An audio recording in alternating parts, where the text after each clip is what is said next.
Hello, everyone, and welcome to the Belgian Football Podcast. My name's Scott Coyne. I'll be your host for this week's episode, and joining me as my partner in crime is our very own Mr. Joris Beck. Joris, how are you this week? Man down, man down.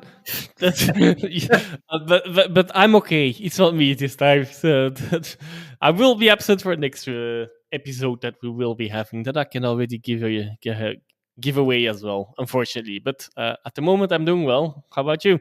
Yeah, I'm really, really well. It's cold and wet outside in Scotland where I'm based, so I'm trying to hibernate as much as possible. But hey, it is the winter. Do as bears do. That's what I say. Joris is referring to the fact it's a two-man show this week. That's why there's three of us. We're so interchangeable. We keep bringing you content. That's the advantage to there being three of us. So if one of us is down, then, two of us are here, whoever that may be. I'm not sure how I feel like about that phrase about interchangeable, but okay, I'll let it slide. Yeah, so will our listeners. I'm sure they've got mixed feelings about that as well, but that's another story. So we've reached, what have we reached? Yeah, Matchday 14 in the Pro League. What happened this past weekend? Well, Dender still didn't manage to win a game. They drew 2 each with Zulte Waregem.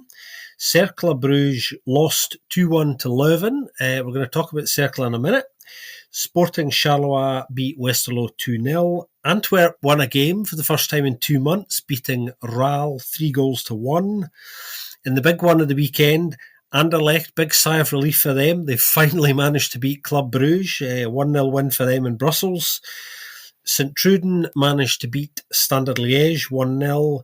Ghent drew 1 each with Genk, and Mechelen and Union Saint-Gilloise finished 1-1 with 2 very, very late goals in that game. So I thought we'd start this week, Joris, by talking about Cercle, because we were going to talk about them last week, but didn't, because we were all having such a great time talking about Antwerp and debating the merits or otherwise of Stef Wils, who survives for another week, courtesy of a much-needed win for them this weekend. But Cercle, on the other hand, their poor form in terms of results anyway is continuing. That's 1 win, I think, in the last 10 now.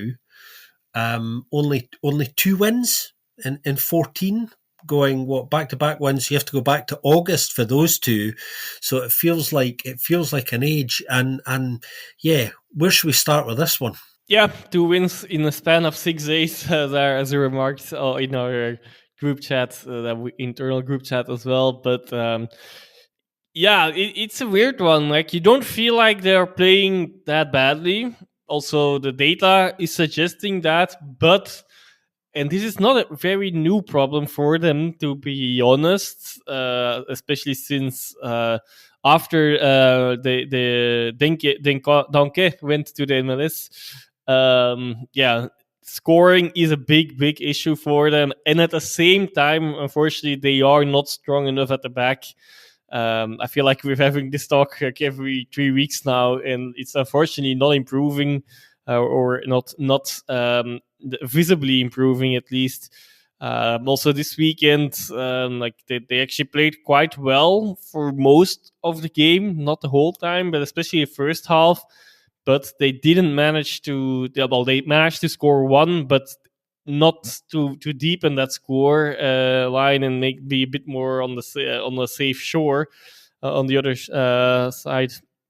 Have a bigger margin. But yeah, and then unfortunately, completely against the run of play, maybe at that time, although Leuven we need to get a bit better in the second half. They concede, and then they gift again in the defense that second goal. I don't remember who it was this time. Was it Ravic? Was it Utkus? I think it might have been Utkus, who has not been too reliable this season, unfortunately, either.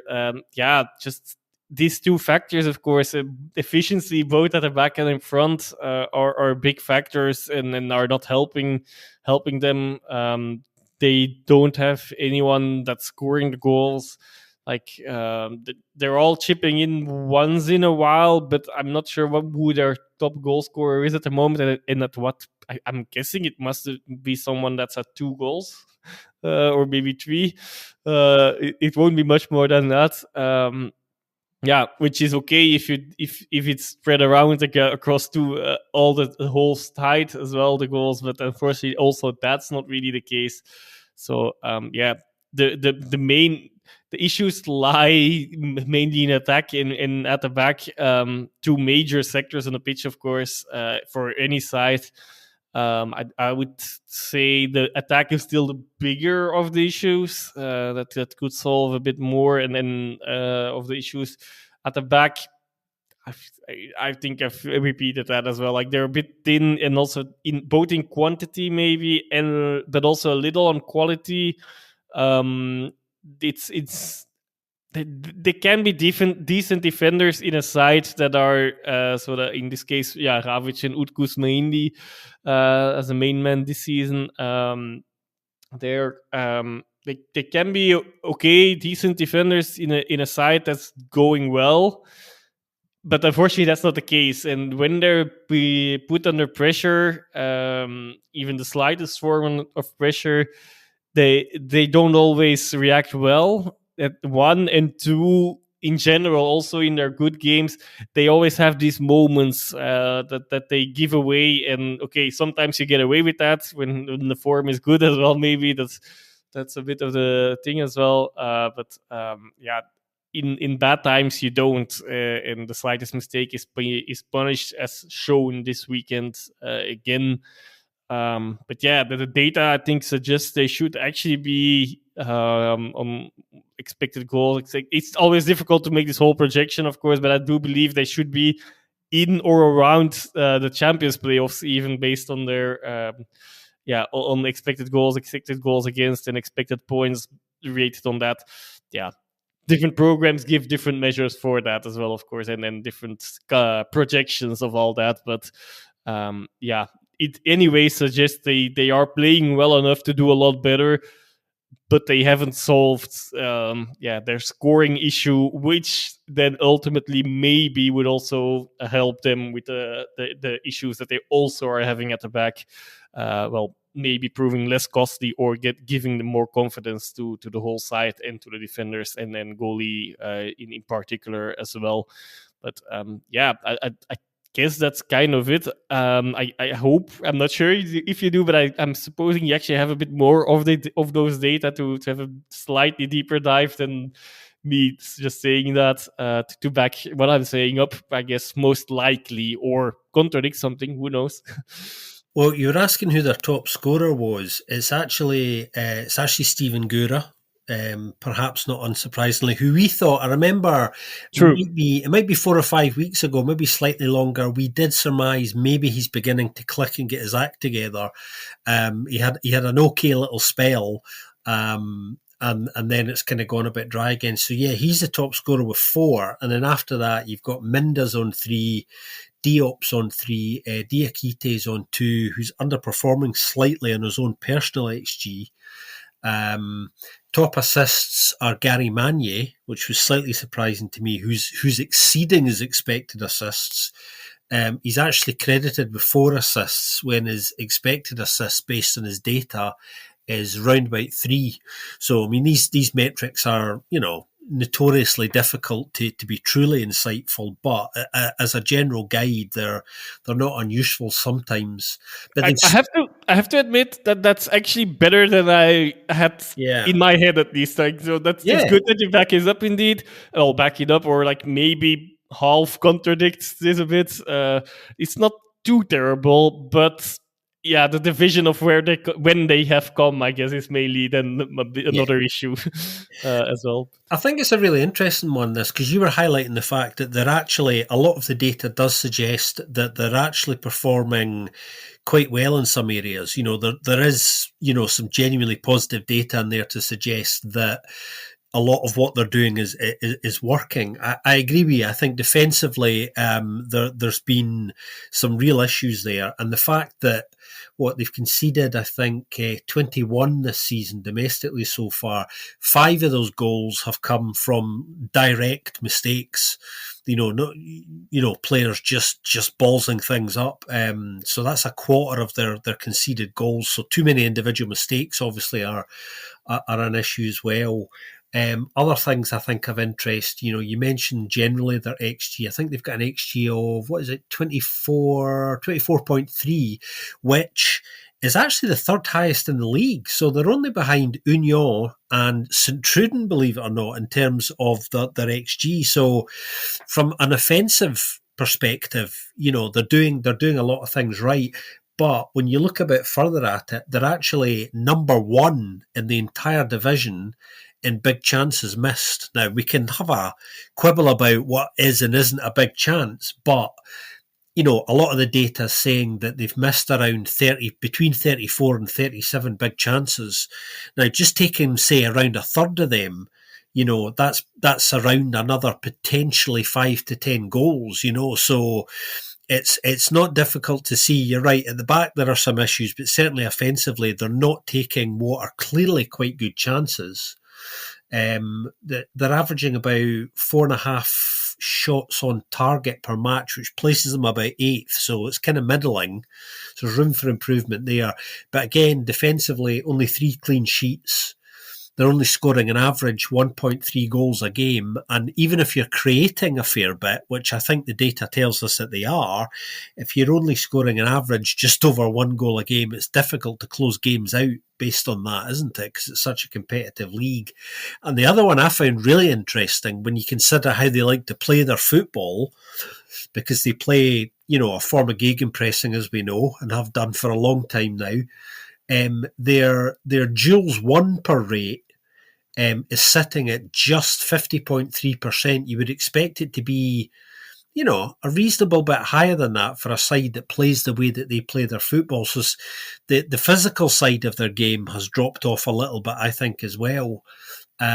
So it's an interesting one, this. Despite the positive data, they need to find a solution to scoring the goals. And maybe, I don't know, what do you think? My question, I suppose, is Sanel under pressure? How much pressure is he under now? And is he still there? Because some of the data is reasonably positive at the moment. I do think he's under pressure, for sure. Just no matter how well the underlying data are, in the end, it is the ranking and the end results that are counting, and unfortunately, they're not really going their way, or not going their way at all this season so far. Is he still there because of those data? I think so. I think he otherwise would have been out already, and now he has bought himself some time, or the players have bought themselves and him some time by some of those metrics. But I also see like it's also showing a little bit in the discipline area, I guess. Not that I'm asking for it, because it's not a nice part of football, of course, but they're in the bottom half, 12th, I believe, in fouls per match, in 10th, the yellow cards section, which might indicate, it doesn't necessarily mean, of course, but like together with what you're saying, with the style they're having, where you sometimes might have to make a professional foul as well. They are not maybe not aggressive enough. They might not be showing enough grit at times. Additionally, attacking also maybe noteworthy. Sorry, is it they actually gotten the most penalties in the league? So also some of their goals coming from there. So maybe that's half of an explanation of why I was a bit mistaken with my numbers of their attackers. But it's mainly after the ones you named. There's not much left in these 18 goals. They used to be really good at set pieces. That's a factor that we didn't touch on yet. Yeah, that's true. They scored 3, so I guess that's not. I mean, I'm not sure where that lies, but I'm assuming that's still middle of the pack. Or it's not horrible, but it's not a big strength anymore either. And I do believe, I do not have the stats for that either, but I do believe they're actually conceding quite a lot on set pieces now, which, yeah, that's one of the other things as well, of course. But yeah, indeed, like by quite a big margin, actually, these big chances missed stat that they're leading at 34. Yeah, the second one is their the city rivals in Genk at 29. So that's at least that's 5 big chances extra. That could be 5, but technically that could be 5 games with another additional point or win. So extra additional 2 points even. Yeah, just yeah, some areas to work on. Yeah, I would indeed look into the set pieces now as well. If I look at those stats now, I do think that is something that you actually can control a little bit more. Not completely. There's nothing in a football game you can completely control, but the most controllable part, at least. Yeah, and yeah, and then hope the fate turns a little, that there's some ball that you need to have some luck as well, maybe, to get out of such spells, which they did not have this weekend, and yeah, as an as an example for how it's been going the rest of the season already as well. Yeah, it's a difficult one because of the way that they like to play their football as well. It's very difficult to sustain that level of pressure for 90 minutes, particularly with what we know is one of the youngest squads in the league. A lot of new players have come in again. They're adapting to tweaks to the system, albeit it's a general way of playing that's been in-house for, well, certainly 4 to 5 years now. And I'm going to add one more thing.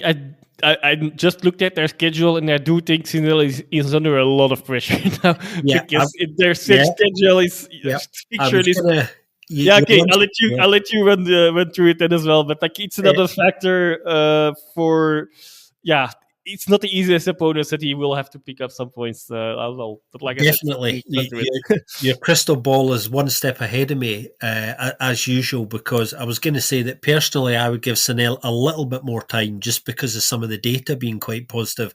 I don't know, I would maybe, this is just me, I'm not Luciano Murcio, the technical director, but that aside, I would maybe look at the end of the year as being a point where you would have to maybe make a call either way as to where things are at, which is what, another sort of 4 to 6 games. I mean, 14 games is a reasonable enough data sample to give you an indication. There are some positive signs there. Of course, I think they need a little bit of stability. That's the issue as well. I think another change now could have a detrimental effect as well. But yeah, you mentioned their schedule, and this is where it's really important. So, coming in towards the end of the year, as I was talking about there, next up they've got Union away. Really difficult fixture.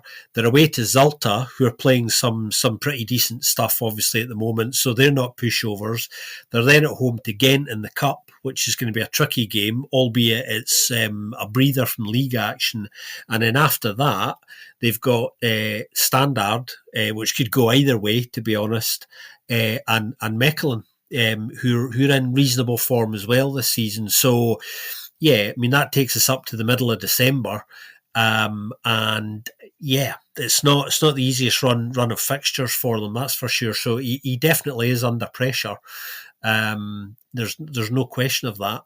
We should segue, actually, it's probably a good chance for us to touch on their opponents this weekend, Leuven, who we know they lost to. They've had what you might describe as a full throttle immediate Mazzu bounce, haven't they? They've won their last 3, including the cup game since Felice came in. They've actually scored 9 goals in those 3 games under Mazzu, conceding only 2. And prior to Mazzu coming in, they'd only scored 9 in the previous 12. So, he's taken a cork out of the rocket fuel, hasn't he? And he's definitely reset Leuven. Yep, new manager bounce for sure. It's working for him and them.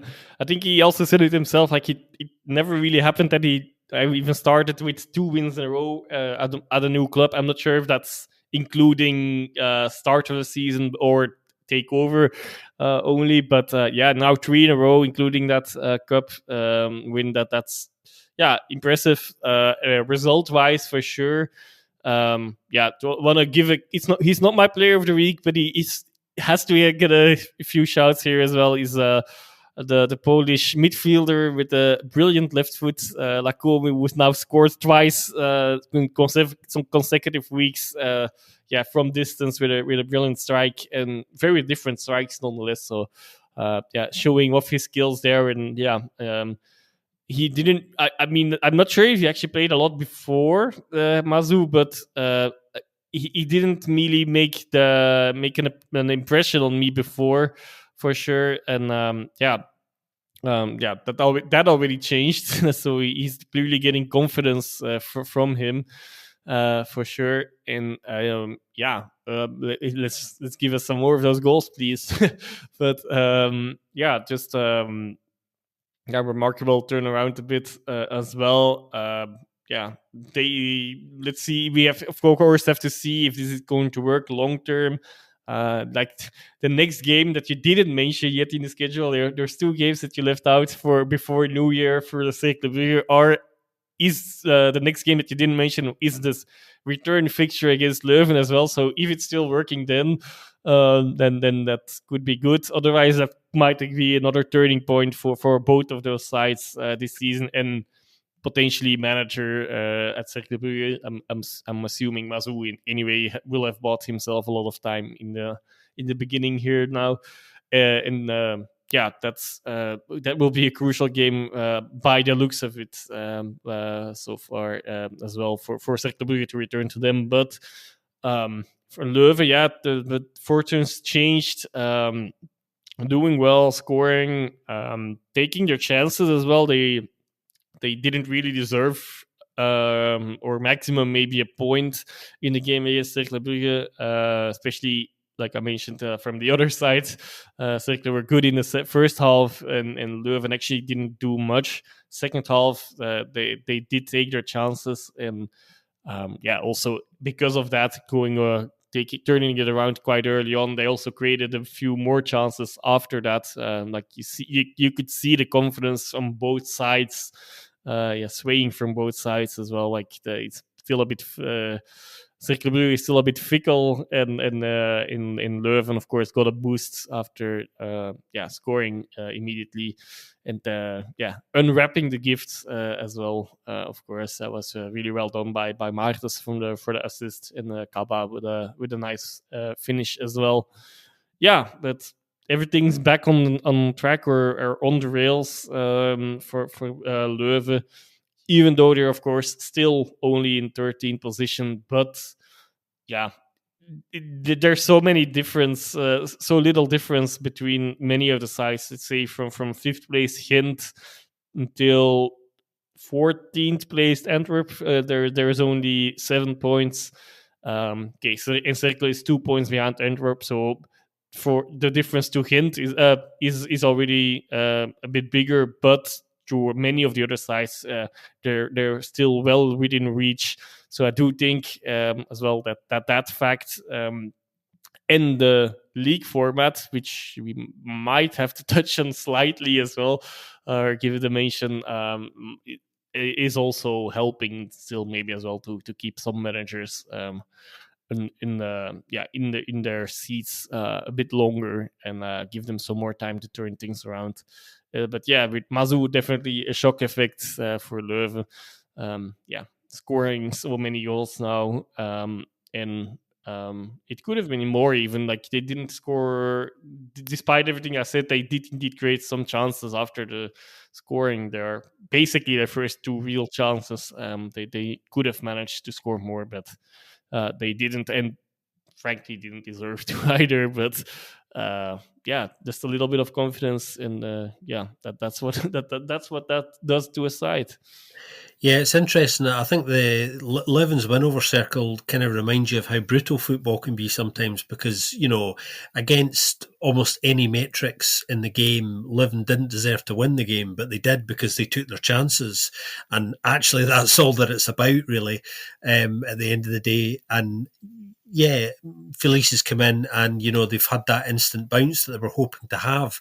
Something very similar happened, of course, when he was at St Truden not too long ago. He started very strongly there and we thought, okay, he's managing to turn this around. They're looking much better before it all fell away, largely because of some bad eggs in the camp that started to disrupt things. But yeah, I think the players have had an immediate response to Mazzu, haven't they? I mean, Noah Descent was very good, very solid, I thought, this weekend. Sorry, Kaba was good.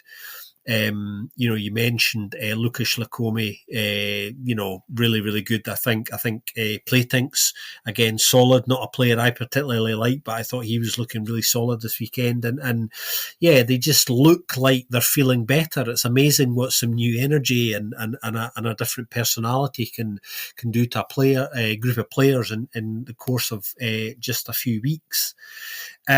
Let's talk about another side now who we haven't spoke about actually for a little while and are in a bit of a sticky patch of their own, and that's Westerlo.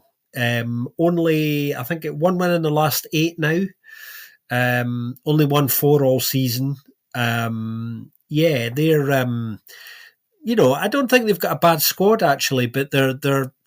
And here's the thing, I suppose we talked a lot about Cercle's data, and if you look at Westerlo's data, although they're not performing particularly well at the moment, they're not underperforming or underperforming. So their data tells me, and I was looking at this a bit closer today, they're actually sitting exactly probably where you would expect them to be in the basis of their data. So they're kind of, how would I describe it? They're kind of flatlining, really. That's kind of the best way to put it.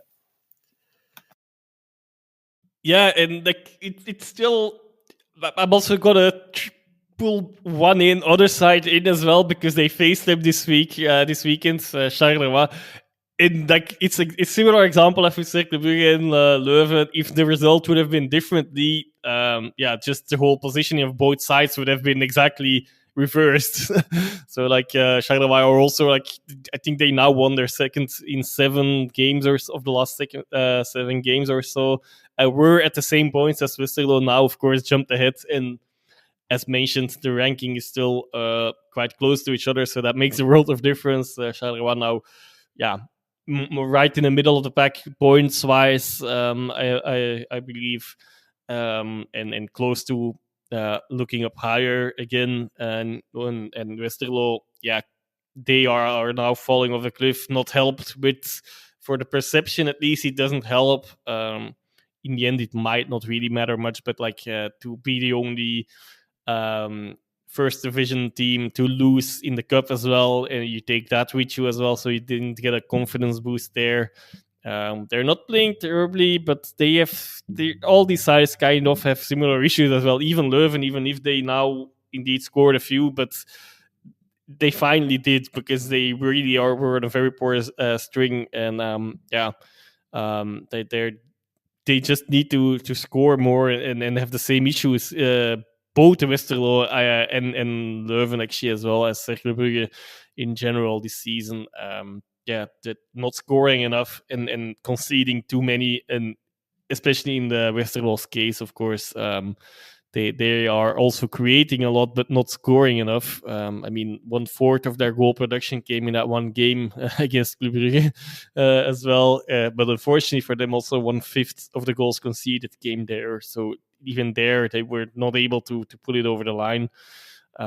Or in the end, of course, it was the final comeback was for them, of course. So they did grab a point, the unexpected point. But that's not happening enough, especially lately. They're not converting enough. 19 goals, 24 conceded. A few goals that could have been avoided as well in the last couple of games, for sure. But the main thing there is just I'm not too worried for them because they're creating a lot. Actually, they should be scoring more, and I do feel like they have it more in them as well. Some of those players, at the moment, it's not coming off, but they might have when they return in form. That issue might be solved at the back. We've always said they only buy strikers as well. Of course, it's not on both ends of the field. It's not really a surprise. But of course, some of those strikers would need to score eventually to get them into a safer way. But I do believe that will still happen. I'm not sure. I didn't hear anything. It's always difficult to hear much from them because they're not a high profile club. If Sharai is really under pressure, for example, already, or is it okay? And let's see how it goes in the next few games. Still, I don't have the answer there, but I'm assuming he will be still there. Let's hope so. I'm never hoping, despite it might sound like that sometimes, but I'm never hoping for someone to get fired. That's not a nice thing to hope for someone else. Well, also for yourself, but, that's sometimes the sacking is unavoidable. I do think here it's very much still avoidable if some more of those chances are taken by their players. Yeah, I think fundamentally they're just not scoring enough goals. You can hit upon the main issue, especially recently. But yeah, like you, I don't worry about them kind of too much. I think us talking about sackings more often than we used to has got a lot to do with the fact that, of course, in Belgium, we're very comfortable and used to the idea of clubs hitting the eject button a lot quicker than in other countries as well, and that's obviously led to us talking about and speculating about windows of tension and opportunity more often than if we were talking about another country. Let's talk players of the week, shall we? Who floated your boat this week, Joris? That actually fits nicely to the previous. I have this is not premeditated, but I hadn't thought about it myself actually. But it's the player from the other side, Charleroi, who got his first call up for Algeria as well. This break, international break, and that's Titraoui, who. Much like Lacombe, who also scored a really, really great goal, really nice finish. But it's not only for that. He was just bossing the midfield, won most of his duels, and really the standout player in this game. Also defensively and topped off by that brilliant finish as well. And that's not much more to add. Sometimes I'm easy to please, and that this week that was the case. That's a good shout, actually. And I was umming and ahhing about 3 or 4 players in truth, and he was one of them. We've managed to avoid, the 3 of us have managed to avoid going for the same player so far this season. So that's quite something in itself. I'm sure it'll happen at some point. Yeah, good shout. He was great this weekend, actually. Really, really good. And he has been getting better. I agree with you. So that's a good shout. I've actually gone for somebody who plays for a side who we'll talk about a little bit in a minute as well, because I think it's only fair to, because we're going to get the opportunity to say some complimentary things about them for what feels like the first time in almost ever, if we're being really honest. I've gone for an Anderlecht player for the second consecutive week, and it's not because Anderlecht fans have been bribing me, although they're welcome to do that if they want. I'm open to that. You didn't hear that, not really. But yeah, my second Anderlecht player in a row, which probably means by the unofficial rules, I'm not allowed another Anderlecht player for quite a while. So that's a bit of a challenge, possibly for Anderlecht and for me, the way things are going. But yeah, I've gone for Nathan de Cat, who everyone will know is already a 17-year-old wonder kid. Really interesting performance from him this weekend. I was really impressed by the way he managed to contain Hans van Aken. No mean feat. He kept him pretty quiet, although club were fairly quiet, all round in truth. But yeah, he did a great job on him. But at the same time as that, he was also able to impact the game offensively as well. He had 3 really great line-breaking passes, the first of which led to the goal. Really great pass. And he's also not afraid of a nice pass with the outside of his foot as well, something we don't see too often enough in football, something that gets kind of us excited as fans. So there was a lot to like from him this weekend, considering he's only 17. And I just have this horrible feeling, and I say this in a Yeah, that way that we do. I'm beginning to sense already that if he continues to perform in the way that he's doing, and a lot of people are looking at him already, Anderlecht could have the phone ringing next summer, as early as next summer, with some big figures potentially being quoted. I think he should hang around for another bit longer because it won't do him any harm. But you know the way these things go, you've got to strike when the moment's at its peak. Yeah, he's just getting better and better. And I think from the first week of the season, he looked like he was going to be possibly one of the brightest lights of the season. And so far, he's kind of underlined that, hasn't he? Yeah, very good shout. Definitely top talent. Impressive physically as well, already at this age, which is. Yeah, it would be normal if that would not be the case yet. But yeah, both physically, technically, covering a lot of the pitch as well. Yeah, so generally very impressed by him so far this season. Yeah, and I do share that fear. I don't think if he keeps performing like this that he will be. Well, winter should still be fine, but like summer window, that might be already. Yeah, his leaving point. Not necessarily because he wants to or has to, but from his standpoint. But yeah, maybe Anderlecht still. Yeah, there just might be an offer that you can't refuse. It's anyway, regardless of the financial situation. Anyway. Yeah, just maybe it's a positive somehow in that they don't play European football, so there's no chance for him to excel there. On the other hand, he's on to the under 17 World Championship, which has been talked about for the last 2 months, which is ridiculous for me. But like it's underage kids that are not playing senior football. It's a World Championship. Okay, now since it started, I'm also following it a bit. There's 48 teams now. They turned it into the phase of 32. But yeah, they are facing. There was a whole story around it. Of course, Anderlecht not releasing about it. I think we touched on that slightly. But they release him now during the international break for 1 or 2 games, I guess, and then he will have to return for the next fixtures. But yeah, that he does definitely get a chance to shine there, even if it might be only for 1 game, because they're facing. As of recording today, Tuesday, it became clear that Belgium is facing Portugal, the European champions, in the next fixture. So if he excels there, regardless of the result, that will come into more radars as well, of course. Because even if I personally am not find it ridiculous to follow this, at least, especially that there's such a mess about it in national media. For scouts, of course, this is still a very high level and an important priority tournament for them. Yeah, so that will be interesting to see if that will even generate more interest there. But yeah, really impressive in performance all season, but also now specifically in one of the biggest games in Belgian football.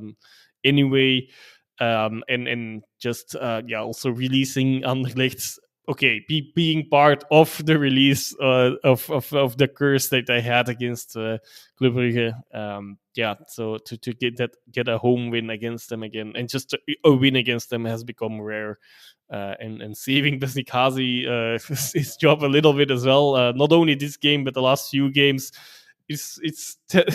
But it's all very to get then indeed to the whole general situation at Anderlecht. It's still very, very, very fickle, because 10 days ago, or what is it, maybe slightly more, but after the cup game against Ninove, there were still, people still wanted Hazi out, and I'm sure like not everyone, no one has turned that quickly completely, but the next performances have given him some more fuel, I guess, both him and the side. Let's see if they can continue that now, of course, because the next fixtures are away at La Louvière, where not many sides have won so far. I believe only Standard, actually, or maybe recently someone did it, but I don't think so. And then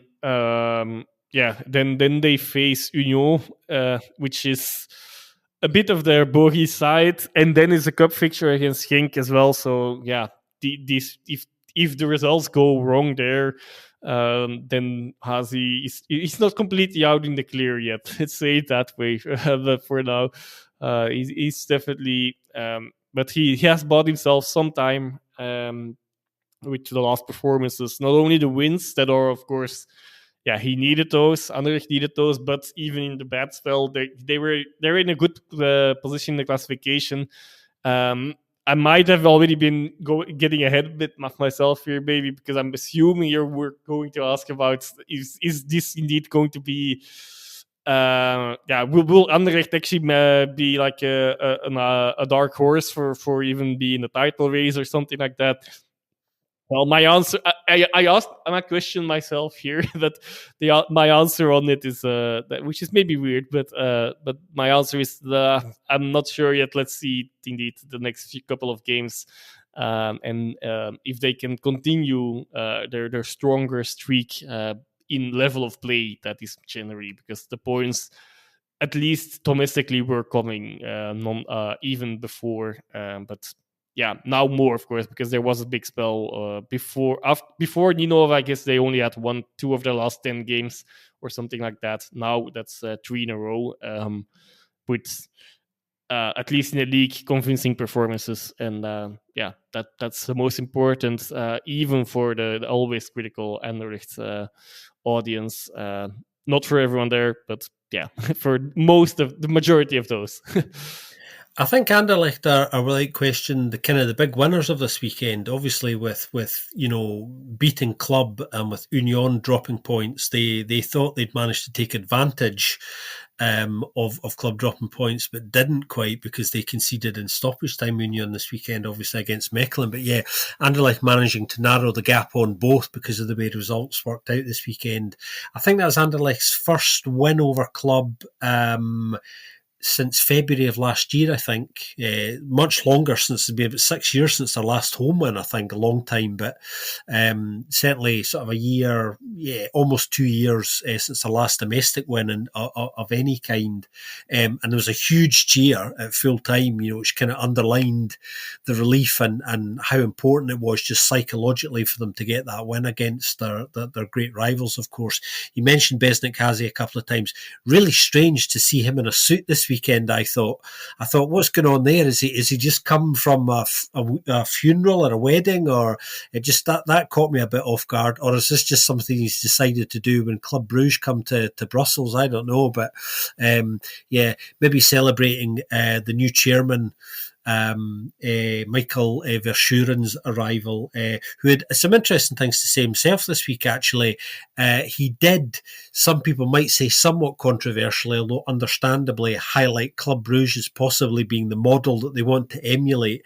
Not something that perhaps his own fan base wanted to hear, but all the same, you can understand the point that he was trying to make. It'll be interesting to see what difference kind of Mark Cook's new leadership team can kind of make.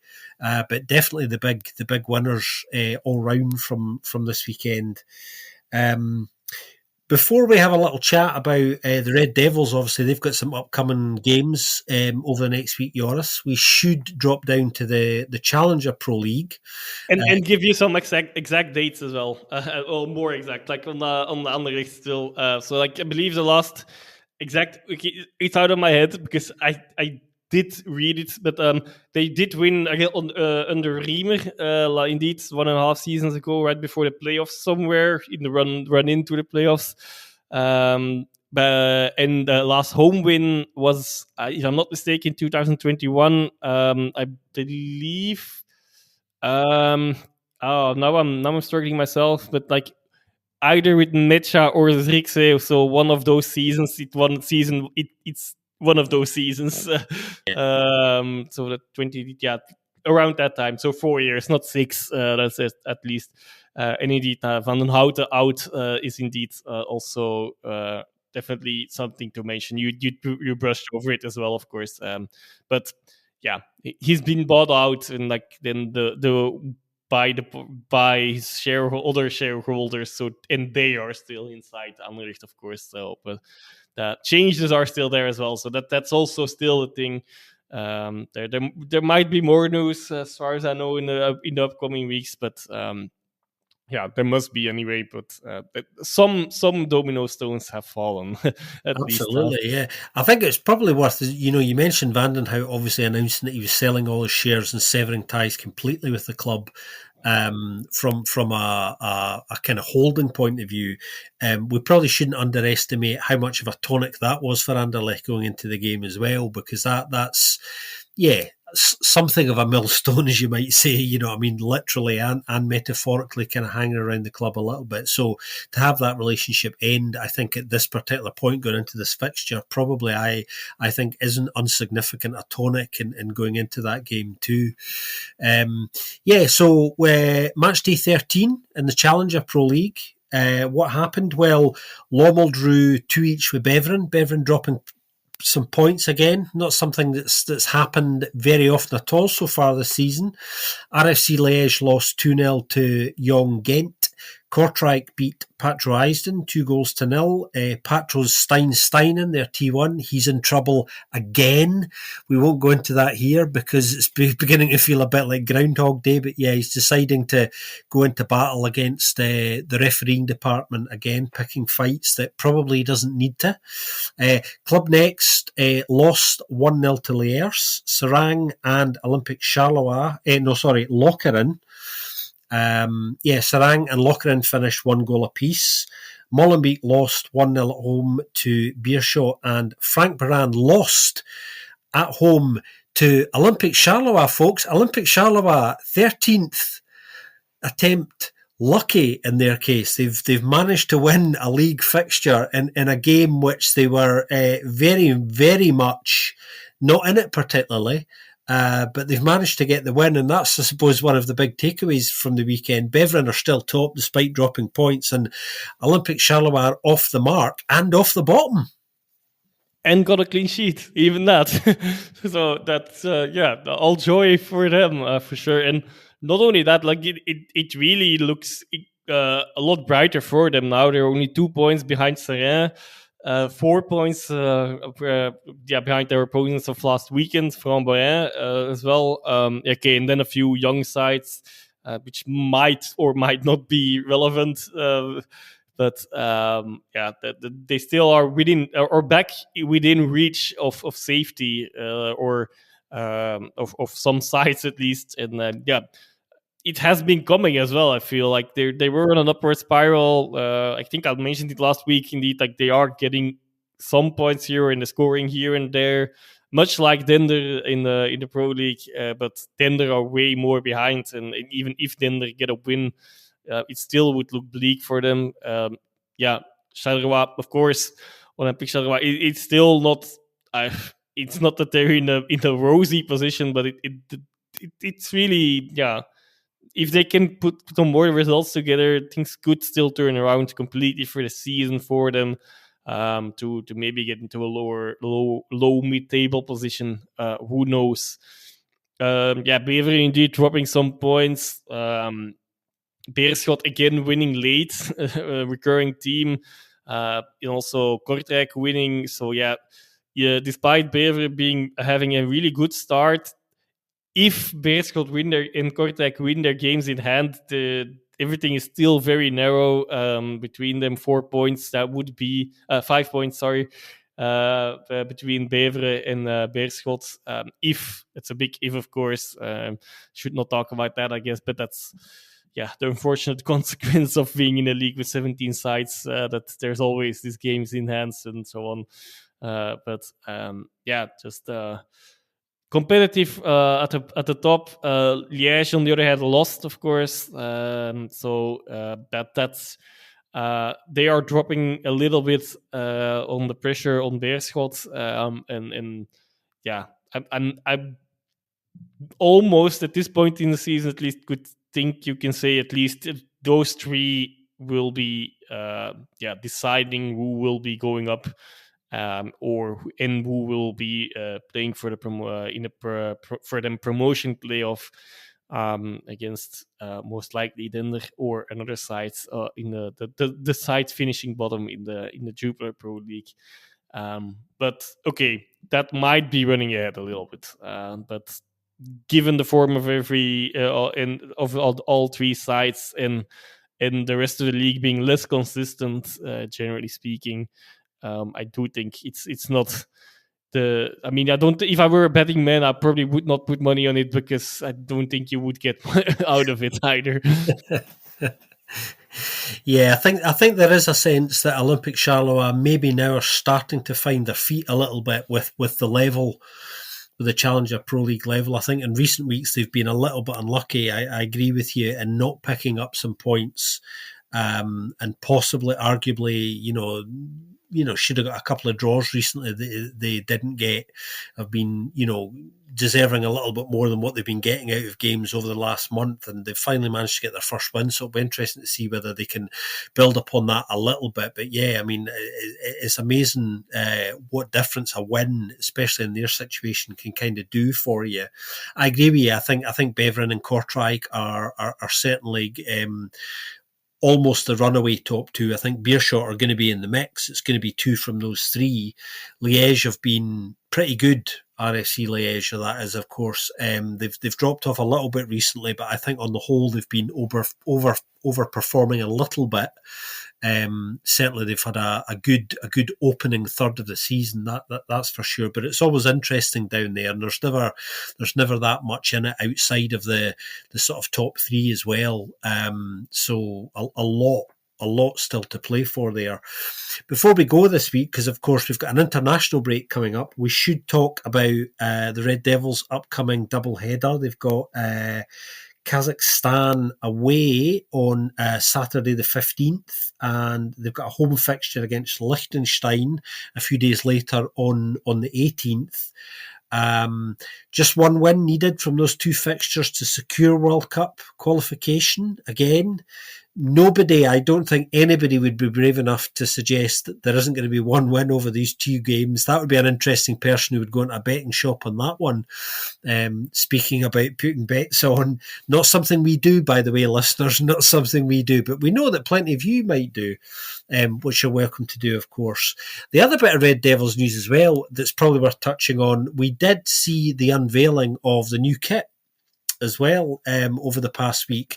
Very, very nice it is too, I must say. I like it. I like it a lot. The Belgian tricolour's back, which I'm very pleased to see, because some of the recent kits have been pretty underwhelming, and I think I've missed the design mark in my view anyway, but I think this one is spot on. It's got a nice clean classic look to it, which I'm very much up for. Even the new training gear I think looks great as well.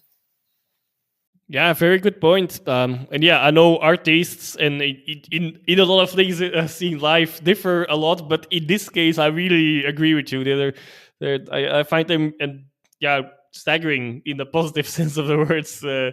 Like they're really beautiful, and then just really stylish as well, and just very Belgian still as well, with very Red Devils. So yeah, I'm quite pleased with them. At least on the looks on the internet, of course. I don't know how they look in real life. That's look and feel. Feel is always important as well, of course. And that's, we can't judge yet. But it's they look really nice on picture. Let's put it that way. But it's more positive than that. Hopefully. And how do you feel about these two fixtures coming up? Because obviously they're not the most exciting fixtures. Nobody's going to get really excited by this. These two games, obviously, for so many reasons. I think one of the interesting things to highlight, obviously, when we look at the squad as well for these two games, a couple of debut senior call-ups. Club Brugge striker Romeo Vermaat's in the senior squad for the first time, which is probably deserved on the whole.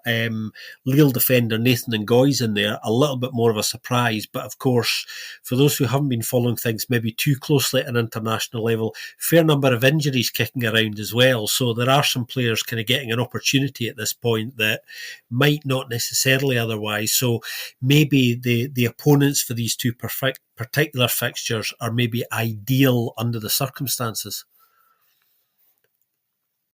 Yeah, agree. And well, anyway, in defense, there still are some things to be tried. I feel like I'm not too confident in them. And Goy is playing nearly everything in the Liga, at least. Not necessarily in the European games, but in the Liga for Lille. So yeah, started in 10 games already. So that's really yeah. I think he at this point in time, and with some injuries, it really is a moment for him to fit in. Especially now, might it's not completely, but it's more or less like the final window you would expect that could define, yeah, some uncertainties or like things to try out before the World Cup actually is there. Of course, yeah, I have no doubt that they will arrive there in whatever fashion that is, hopefully with two clean wins. If not, yeah, nobody will care in 6 months time anymore, as long as they win, against Liechtenstein. And if they don't, I guess, I mean, they not only not deserve it, but they all should not never be called up again. And whoever would be participating in that, yeah, that would get some game time in that. But yeah, that's just not going to happen. So I think you can only lose money with those bets, indeed. Yeah, and if not, then well, then put some money on it, because Yeah, that's that's right. You heard it here first, folks. You can only lose money with those bets. That's what we're saying. Yeah, absolutely. Just before we go, because that's just about it for this week. You do have a few randoms, don't you, Joris? yeah, Yeah, how I like to call them, yeah. indeed. A few Let's random. squeeze these in before we go, because people have got used to these. You could also call them miscellaneous or something, I guess. But I decided to go for randoms. It's not much. It's just really, I think, three facts. One thing I should have touched on earlier, maybe, for back to the Jupiler Pro League, of course. Kone in goal for Charleroi, first time this season. So that's, yeah, since we were touching on Charleroi already in Westerlo on that game, I could have mentioned it there, but that was good to see. I mean, he got a clean sheet as well. But yeah, let's see if he will indeed be in goal in the next few fixtures as well. Last week, I've also mentioned that O scored 6 goals and only away from goal. I'm gonna continue this until it's gonna end soon. I'm assuming, but like now it's 8 and 2 more games that he scored in, and 2 more away games he scored in. But still, the home games he didn't have the chance, of course. But the number just got bigger in there as well, of course. And my last fact, yeah, is then they're like much like Olympics are actually improving a little bit, but they are still winless, of course, which is not good. But it was the first time they scored twice this season, so in one game. So that's in the league as well, of course. In the cup, they did eventually beat Olympic Charleroi with many more goals, and even inside 90 minutes, also scored twice. But in the league, that was the first time they scored twice. If they keep doing that, their first win will not be far off anymore, I guess. Without looking at the fixture list, I don't know if that's realistic, but yeah, taking baby steps there for sure. But yeah, 2 goals for them this season is difficult to score in one game, and they just did it. Unfortunately, it wasn't enough, but still got a decent result against Soltawarium, I guess. There we go. There you have it. That's the week in Belgian football. Don't say we're not good to you. If you do like what we do here at the BFP, just before we go, please do consider leaving a little review in your podcast platform of choice, because that helps new listeners find us, which is no bad thing, since we're trying to spread the love around all things Belgian football related. If you'd like to leave us a little donation as well, you can do that at our Buy Me a Coffee. That goes a small way to meeting some of our production costs. No BFP next week, of course, as we were saying, because we're just going into the international break. So it'll be 2 weeks before we're back. Whatever you're up to, look after yourselves. That includes you too, Joris? Yes, thanks. Yeah, in 2 weeks, like I mentioned at the beginning already, unfortunately, I won't be here either. But also, one thing I maybe also should have included in my randoms. Sorry for all Sint-Truiden fans. You are having a really good season. It is already underlined a little bit in some stats that we used with other sites as well. You could be scoring more, even even maybe be higher in the table, and definitely also one of the winners of this weekend. But we might have a deeper dive on them. Yeah, either with me or without me in the upcoming episodes. Because yeah, up in fourth position, only 1 point behind Anderlecht. I feel maybe we should give them some shine as well sometimes.